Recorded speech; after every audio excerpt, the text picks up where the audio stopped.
A lot can happen in 1 year. 1 year, 52 weeks, 365 days, 8,760 hours. Yeah, that feels like a long time. So you can't blame yourself when you start something new and expect to be somewhere great in a year. I was one of such people who, despite managing my expectations, still had expectations, especially when it came to my YouTube channel. I was enthusiastic at the beginning because I felt like I knew what I was doing. But along the line, you realize that you're actually in the dark. So 1 year down the line, and I can say that I experienced that scenario with YouTube. I made mistakes that, in my opinion, stunted my channel growth. And sure, I'm not where I expected to be, but I'm not where I used to be either. So in this video, I'll be saving you the trouble by sharing 15 things I wish I knew before I started my channel.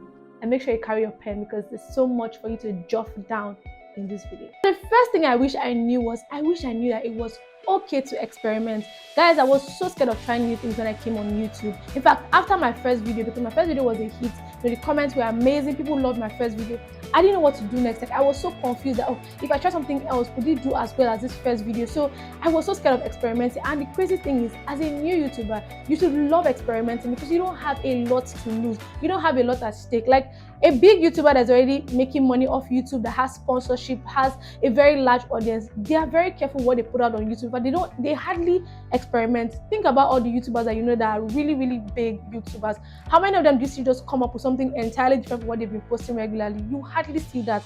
And that's because they have more at stake than you. You're new, so you can try anything you want to try. Another thing is that as a new YouTuber, you're still figuring out who your audience is. Like, sometimes you don't even know who you're creating content for. So that's the best time to experiment. So I wish that I put in more effort in trying new things. I wish I wasn't so, stiff with trying only the things I felt like were working. Because after my first video, I posted like 2 vlogs, and I put like 1 video on personal development. And because that one didn't do so well, I just jumped and I was doing only content creation tips, even though that does really, really well on my channel. But I should have tried new things. Like, it was a time to just go wild, experiment. I could just come up one day and say, guys, I want to explain to you why my room is white. I should have just tried everything and anything. It's not too late to do that right now, but if I could go back in time, I would have definitely tried out new things on my channel. Okay, so also make sure you watch the end of this video because I have 2 tips that will literally transform your channel. So make sure you're watching. This is like just a secret that you're supposed to pay for, but I'll tell you, so make sure you watch the end of this video. Okay, another thing that I wish I emphasized or I took seriously with my channel was, I wish I broke the barrier early. Now, this just means that I wish I created content in bulk. So why I say break the barriers, because when you announce that you have a YouTube channel, like, it's such an exciting feeling. People will be hailing you like, oh my God, you're the next Dimaume, you're the next Tyra. You'll just be gingering you here and there. But when you put out that first video, trust me, if you don't have any other video, you will just get confused immediately. Think about when you want to start your YouTube channel, one of the first struggles you have is, what should I make my first video be about? Then you spend another like 2 months thinking of your first video, watching different videos on YouTube on how to make your first video. After all of that, most of the time you realize that you don't make that video, you procrastinate, and before you know, you're in a place of analysis paralysis where you're overthinking content, you're overthinking, am I good enough for YouTube? Isn't YouTube saturated?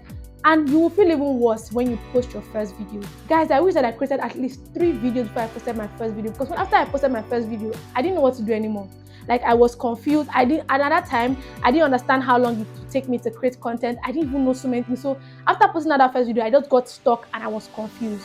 So one thing I'll just say is that before you put out your first video, make sure you have at least 2 videos. Like, bad as the bad, make sure you script those videos. At least if you script the video, it will ginger you to even shoot the video, right? And if at that point you've already put out only 1 video and then you put out maybe the next one and you see that people that are hyping you, they're no longer there, you will get discouraged. But if you have like 4 videos in your your drafts, you can actually keep putting out content, unlike trying to create every time you need to post as a new YouTuber. It is not sustainable, and that's the first step of being inconsistent on YouTube. This happened to me, so I have a very clear experience, and that's why I'm telling you that don't put out your first video until you have at least 2. Like, that's the least. Have at least 2 extra videos. So that means you put out 1 video and you have 2 other content. Okay, make sure that. One thing I wish I knew before I started my channel was the importance of understanding the YouTube algorithm. Because I create consistently on Instagram, I feel like I just expected the same thing or something similar, but that was not the case, guys. YouTube and Instagram, they're not the same thing, they're not similar. In fact, if you think they're similar, you can let me know in the comment section, but to me, they're not similar. I feel like Instagram promotes instant gratification in the sense that someone who has 2,000 followers can just have 10,000 plays on their reels or 20,000 plays. It might not be frequent, but that's something that you can easily see on most accounts. Like, I've seen a particular reel that has was it 1 million views, and I went on the person's page, the person had like 5,000 followers. So that's something you can see on Instagram, but it's hard to see a YouTube channel with 500 subscribers with 50,000 views on their video. It is hard, right? So I feel like it is so hard to grow on YouTube, but it's harder to grow on YouTube as compared to how it is on Instagram. And I feel like I didn't prioritize understanding the YouTube algorithm because I knew a lot about Instagram. So if you're a new YouTuber, or you're looking at starting YouTube, or you're already on YouTube, please prioritize learning about the algorithm, because I feel like now that I know a bit more about the algorithm, I prioritize some things, but I feel like I'm obsessed with my intros, and that's one of the things I've learned about YouTube. So there's one thing you should take from this video: please learn about the algorithm, learn about the platform, so that you know that you're not putting effort and you're not seeing results. On YouTube, I feel like you know how they say if you put in the work, you see results. I feel like on YouTube, if you put in the work, you have to put in more work and more work, right? So I just feel like it's different from every other platform, and it's just important to learn about it. Another thing I wish I knew before I started my channel was that it was okay to repeat stuff, right? Guys, it's okay to repeat stuff, especially as a content creator, because if you don't repeat stuff, you will literally burn out. Imagine if you had to think of new ideas that nobody has ever done before, like every single time you have to make content, like you probably burn out. You will burn out, and not even probably, you burn out, right? So it's okay to repeat stuff. I remember when I started YouTube, and because I like to put b-rolls in my videos, I used to feel like, oh, I should not repeat the same b-roll of a particular video in the next video, forgetting that not everybody who is subscribed to my channel watches my video every single time. Some people actually miss that video that is a particular b-roll, or some people will just forget, right? So it's okay to repeat stuff. It's okay to repeat b-rolls. It's okay to repeat content idea, just in a, you just modify it here and there. Don't feel like you have to always come up with one new thing or what nobody has ever seen before. Guys, it was so crazy that sometimes I didn't want to repeat the kind of my intro style. Like, can you see how ridiculous that is? How many intro styles can I possibly come up with in the course of my channel? So if you've watched 15 videos in the last 1 week, how many intros can you really remember? How many? I'm sure you cannot remember all 15 of them. So it's okay to repeat stuff so that you don't burn out. In fact, I would say that you should repeat anything that is working. Okay, so don't be scared of repeating stuff, and that's something that I feel like I didn't learn quickly. I wanted to just always do new things, but that wasn't working out. I was getting tired, I was getting burnt out. So make sure that you're open to the idea of repeating stuff. Okay, repeat stuff, repurpose stuff. You don't have to always create new things every single time, when you can just repurpose what you already have. Okay, another huge mistake I made was overlooking thumbnails. In fact, guys, let me just confess, I used to screenshot video and do thumbnail for people. I feel like everybody has done this. You've done this one time or the other. You've done it. It's okay, you've done it. So this is terrible, and that's because, number one, you're going to lose quality on those pictures. When you screenshot your picture, you definitely lose quality on it, and it's not going to be as clear and sharp. You even have noise in the picture. Another mistake I made with thumbnail is I was making my thumbnails after my videos. Guys, it's important to make your thumbnail before your video. Take a picture and know that, okay, you've gotten your thumbnail. In fact, what I do personally is I don't even script a video till I know what the thumbnail is, or I have an idea of what the thumbnail looks like. Sometimes I can just try to sketch it on a paper. Like, it's always ugly, but at least I have an idea of what I want this thing to look like, because your thumbnail and your title, see them as one thing, because they must rhyme with your video. Just imagine if the title of this video was "I'm back on YouTube," and then the thumbnail is me lying down on the bed. How now? How? So if you think of your thumbnail before you script your video, it will give you a better connection with your thumbnail, your title, and also your script, your entire video in general. So don't even joke with your thumbnail, because at the end of the day, if your video is amazing and it is not well packaged, because your thumbnail is like your packaging to cover it, you are literally just wasting your effort. Like, just imagine spending like 24 hours on a video, and then the thumbnail is crap and nobody's clicking on the video, because for people to be able to watch your video, they must click on it first. So something that I feel like I was just doing anyhow at the beginning was my thumbnails. Now I'm getting better, but very soon I'm going to employ someone to even be doing thumbnails for me, because it's so important. Like, let me focus on the part that I'm very good at. So your thumbnail is something that you should not be sleeping on. Please give up screenshotting pictures. Don't even do that at all, guys. Like, I feel like that thing is very addictive. So just try your possible best, and if you feel like you have time and you probably have old videos, you can just make new thumbnails, because I do that sometimes when I see that the video starts to click. It might not be a lot, it can be like sometimes 20 views, but that's something, because my channel is not so big at the moment. At the end of the day, just know that you should not be joking with your thumbnail, because if you want your video to get clicks and people to actually watch the video, the thumbnail has to be interesting, has to be attractive, it has to have something that will just get people to click. Okay, in fact, what I do is, if I see a thumbnail that catches my eye, I always make sure to take a screenshot of that thumbnail, because I want to study it, I want to look at it like, oh, this thumbnail, okay, how is, like, why was it like this, why is it like this. In fact, the thumbnail of this particular video, it was another person's video that I saw that the video did well. I'm like, oh, this thumbnail is nice, and I just recreated the thumbnail. Okay, you can also study thumbnails and see what's working, especially what's working in your niche or whatever kind of content you're creating. The people who are big in that space will definitely be making mad thumbnails that you can just recreate. Okay, guys, if this video has been useful to you so far, please put "I know better" in the comment section. I know better. Okay, another mistake that I made, that I know that a lot of new YouTubers probably make, is not being obsessed with my analytics, right? I was making a lot of feelings-based decisions rather than making data-driven decisions, right? And that's because I was not looking at my analytics. I wasn't looking at where people were dropping off. I wasn't looking at the areas in the video where people were playing consistently or taking back and going back. So I did not look at places where people were skipping through.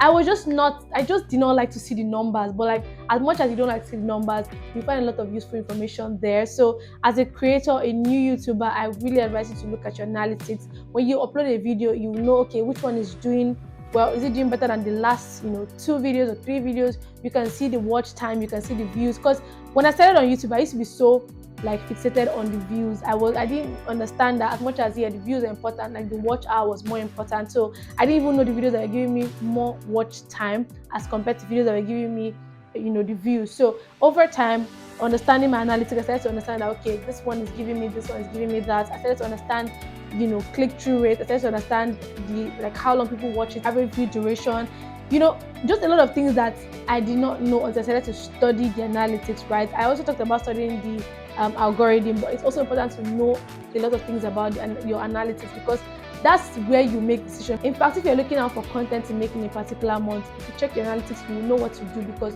you can see what people already like and what people don't like. When I created a video on modest fashion, the video didn't have so many views, but I saw that the watch time was good, right? The watch time was good. So now I know that, okay, I should add more fashion content. If I wasn't looking at my analytics, I would have just cancel that video. But I did not do that because I know what my analytics is saying. So make sure you're checking your analytics as a YouTuber. Even if you create on Instagram, check your analytics. What reels is bringing the most traffic?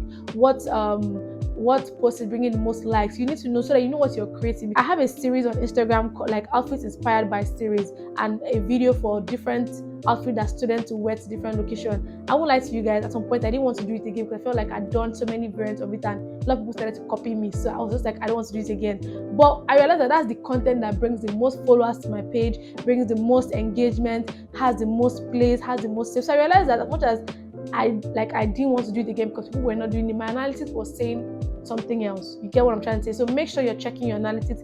It is so important. This particular mistake makes me sad because I wish I did not do it, but like I did, and that's why I'm talking about it right now. And that is the fact that I wish I did not take a long break in my first year on YouTube. So I took a break for like 4 to 5 months, and even if I took that break completely, I was inconsistent before I took that break. And I took the break because I was just overwhelmed. I didn't like creating on YouTube anymore, and it was because I was comparing myself to other people. I'll link the video in the description, and I was creating content that I didn't necessarily like, and content that my audience were not asking for. My audience would watch the videos, but they were not obsessed with those kind of videos, and I was not enjoying my time on YouTube, right? And so I took a break. I wish that I did not take that break, even though taking that break gave me a lot of clarity, but I wish I didn't take that break in my first year on YouTube. So if you're a new YouTuber and you want to get into YouTube, just put your mind to the fact that when you come on YouTube, you're ready to work, and that first 1 year is so important because you're trying to build your watch time, right? So if there's something I will emphasize, is the fact that taking a break, a long break in your first year of YouTube, taking a break on YouTube apparently is really terrible, but like I feel like the first year of YouTube is not a good idea. So try your best to be consistent, try your best to upload frequently, even if it's once a week or 2 times in a month or 3 times in a month. Just stick to that schedule, right? If you can give your community a time, a particular day where you upload videos, go for it. From now on, I want to be uploading every Monday, so just make sure that at the back of your mind, you've already put at the back of your mind that if you're going to be on YouTube, you're going to be consistent, you have to put in out content, or else you're going to struggle so much with growth. In fact, I genuinely feel like if I didn't take that break, I would have hit 1,000 subscribers a long time ago, and I've been closer to getting monetized. The time when I wasn't posting content, if I was posting content, that would have probably been like 15 to 20, if not more, videos. So that would have helped me with my watch time, that would have helped me with my subscriber count. But nothing spoiled. I'm here now and I've been putting in the work. So just make sure you're consistent when you come on YouTube. Guys, it's so crazy that Since I took my break and I came back less than 2 months ago, I've uploaded 9 times. This video will be the 24th video on my channel. So in 2 months, I've uploaded 9 times, but like in 10 months, I uploaded 17 or 15 times. So you can see that consistency really helps your channel. So make sure that if you're coming on YouTube, you plan to actually stay and put in the work. Also, make sure you watch the end of this video because I have 2 tips that will literally transform your channel. Another thing I wish I knew before I started my channel was that a bad video doesn't mean you're a bad creator, or doesn't mean you're a terrible creator. Guys, on YouTube, because of the work you put in, when a video doesn't do well, it used to enter the chest, it's so pain, and that's because it takes so long. It's not like a 30 seconds reel. Just imagine if you can spend 2 hours on a 10 seconds reel. Just imagine creating a video of 10 minutes, 15 minutes. People that even create 45-minute videos, I don't even know, but let's just leave that one. I was dwelling on, videos. I just felt like if I put in the work, I should see the result, but that's not always the case. When a video doesn't do well, just go to your analytics, like, okay, what happened? Was it your intro? Was your intro too long? Were you giving details that were unnecessary? Like, sometimes when I see a YouTube video and the person starts the video and for like the first 1 minute, you're still telling us, oh, subscribe to my channel. Like, I'm just like, why are you wasting time? Like, people will literally skip through this thing. Or you see people that do branded intros, and your branded intro is almost like 1 minute. Like, it's so unnecessary. Like, get into the point. So sometimes when you have a bad video, just know that there's something you can improve on your next video. So just see a video that doesn't do well as just see a video that doesn't do well as an opportunity to improve on the next video. So don't dwell on a video because it doesn't do well. Like, move on, okay? So another mistake that I made, that I know a lot of new YouTubers probably make, is focusing on too many things at the same time, trying to learn too many things at the same time. I know that I said that you should learn about the algorithm, but you need to give yourself a focus and a target. You can't be learning how to be so good at editing, doing your thumbnail. You're just learning so many things at the same time, and it's so overwhelming because YouTube is like, I always say that sometimes it feels like YouTube is like making a short film. Like, there's just so many things that you have to be doing. So I would say that have a focus for every upload. So for example, if you upload 10 videos, your focus should now be on how to get better at thumbnail. If you upload 20 videos, your focus should now be, okay, how to increase, your watch time, how to put things in your video and make your video catchy so people can watch through to the end. Just have different focus at different times. Honestly, when I started YouTube, my focus was not getting subscribers. That's just the truth. My focus was getting people to watch my video because I felt like if people who I'm creating content for should stumble on my channel, they'll subscribe. So that's why if you follow me on Instagram, you hardly hear me say subscribe to my channel. But one thing you hear me say a lot on Instagram is watch my videos, because to me, if you watch my videos, if you watch 1 or 2 of my videos, you subscribe to my channel. You don't want to be wicked, right? But if you don't want to be wicked, I know you subscribe to my channel. And also because I'm a new YouTuber, the goal is to get monetized. So the more you watch my videos, right, I'm closer to that 4,000 watch hours as compared to getting 1,000 subscribers. To me, it's not as difficult as getting 4,000 watch hours. And by the way, if you've not subscribed to my channel, please subscribe. I'm almost at 1,000 subscribers, and it will mean a lot to me if you do subscribe. So another mistake that I made as a new YouTuber was niching down too quickly.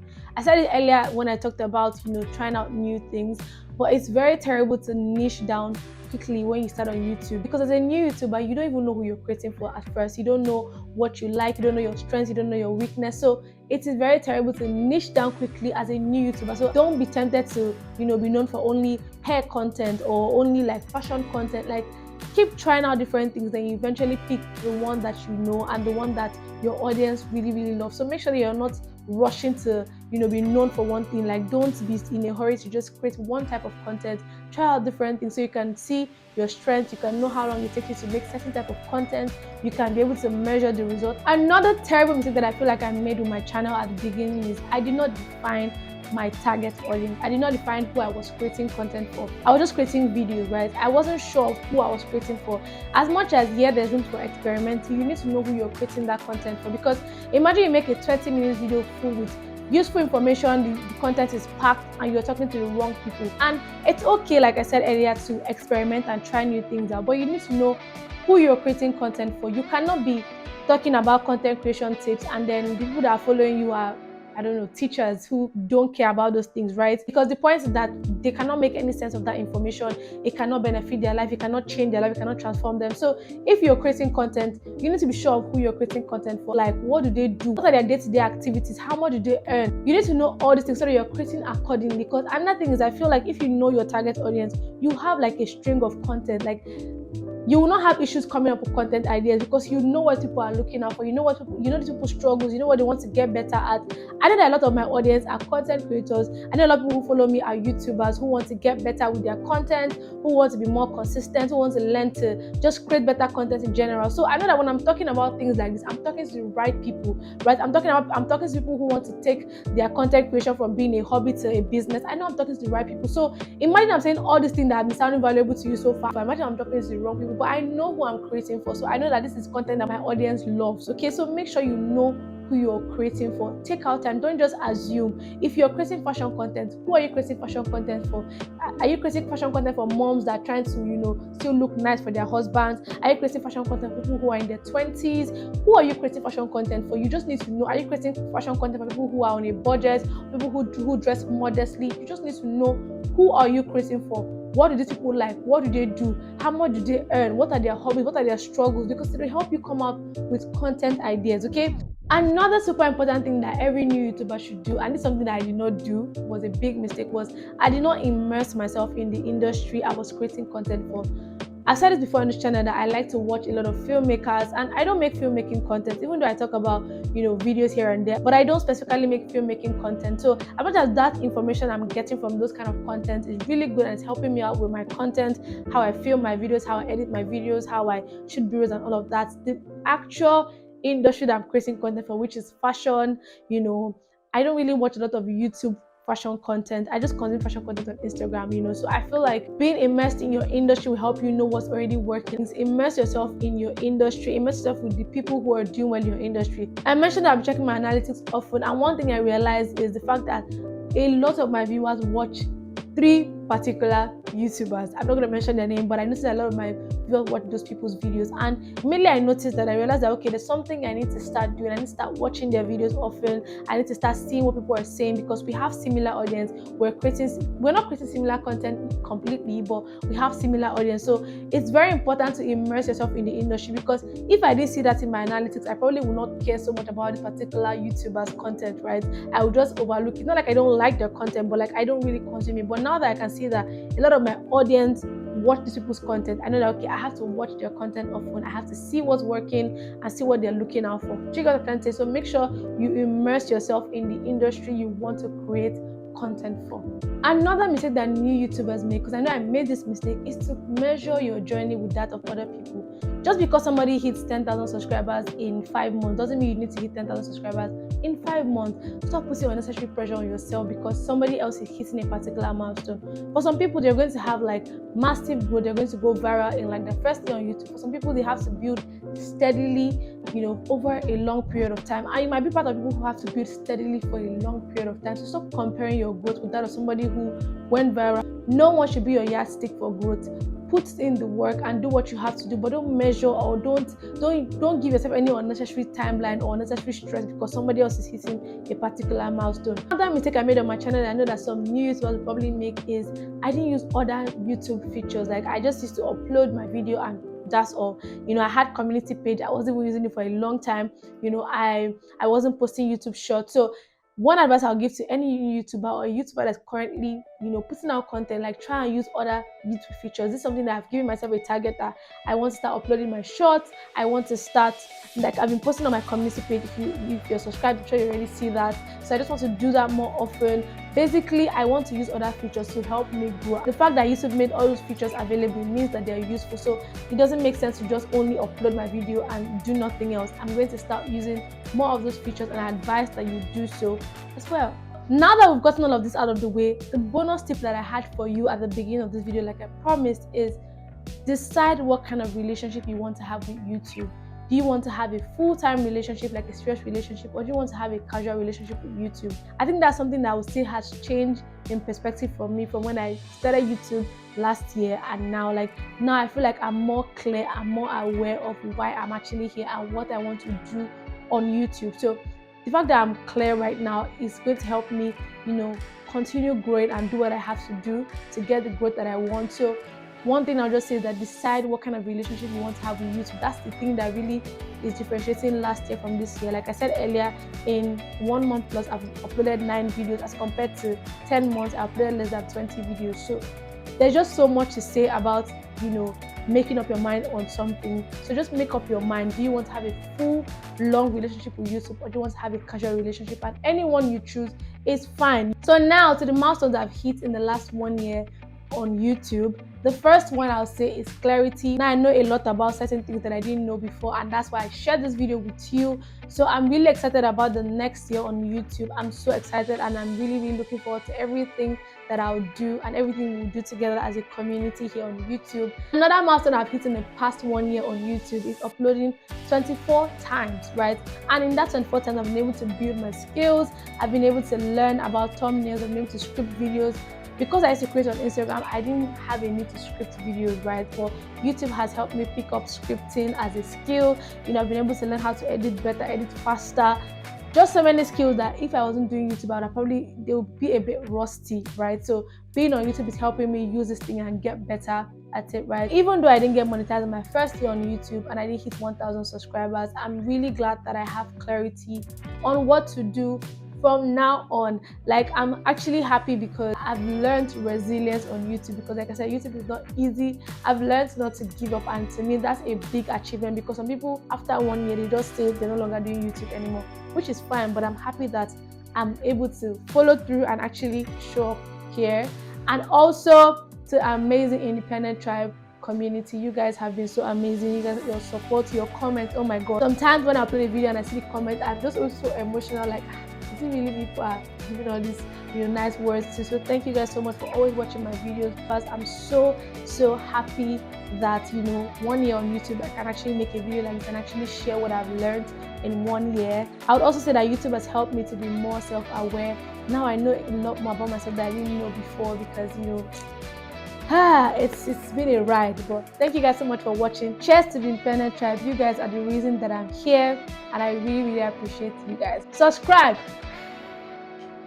Bye guys.